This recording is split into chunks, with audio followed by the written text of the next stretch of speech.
The next person who is a former leader of the Labour Party is Corbybn.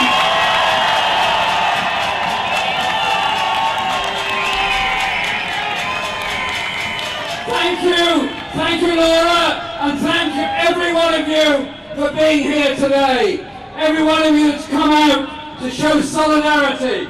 Solidarity with those unions in dispute at the present time, defending their members and trying to get a decent pay rise. Solidarity with all those campaigns of disability rights, trying to make sure they are part of our campaign. Solidarity with those homeless campaigns that are here. Solidarity with those campaigns that are fighting for a decent living wage and social justice within our society. And also solidarity with all those that have sought a place of safety on our shores and have been so disgustingly treated by this government. We today here in Trafalgar Square are a voice for humanity and a voice for unity of all of those struggles. That is what makes us strong, and that is what makes us different. We heard earlier at the start of the rally of the fantastic result that Barnet Unison had achieved by their action, by their solidarity action of making sure that one of their members did not lose their job. They won that dispute. All over the country there are many other disputes going on. Don't be afraid. Join in and support. Support TfL workers next Thursday when they're in dispute. But also those like the Bakers Food and Allied Workers Union members at Samworths in Leicester who are campaigning for union recognition. Join with them. Join with all the others in strengthening our movement. Next week, the week after, the government is going to produce yet another budget. The last budget promised to borrow lots of money, to give lots of money to those that already had humongous amounts of money. The Prime Minister lasted a couple of weeks and the Chancellor even less than that. We now have a new Prime Minister and a new Chancellor. I don't have high hopes of this budget coming up.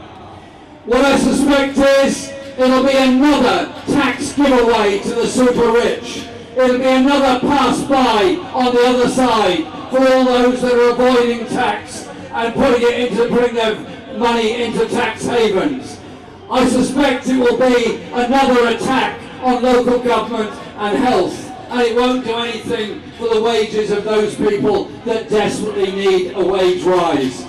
The cause of inflation is not wage rises. The cause of inflation is tax evasion, tax avoidance, and overcharging by the energy companies and many others.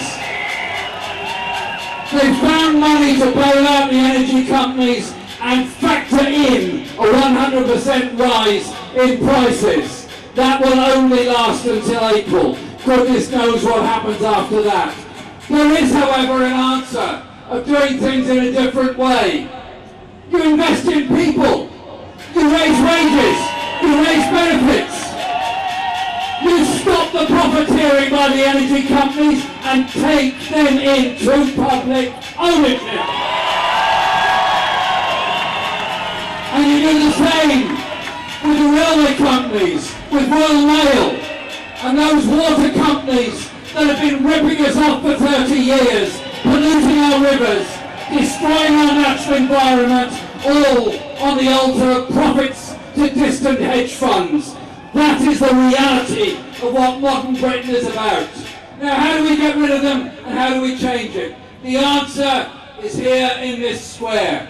It is the unity of all of those campaigns and people that want to see a different, better country, and one that works in solidarity with people around the world. To build that world of peace and justice, not of war. To build that world of unity, not of division. Last weekend, I had the great privilege of going to Brazil to observe the election.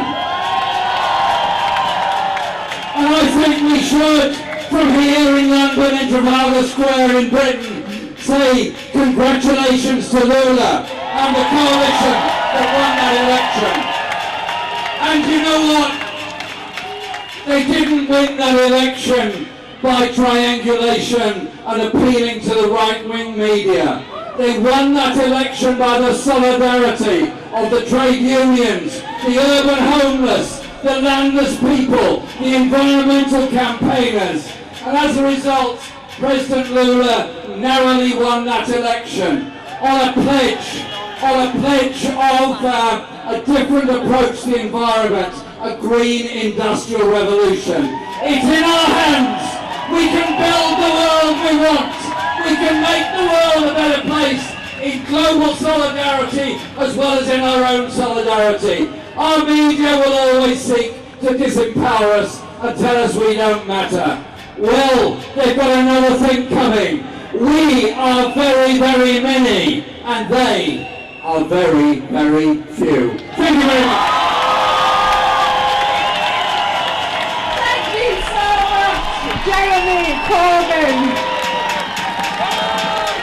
The thing about our struggle is that we can never, ever give up.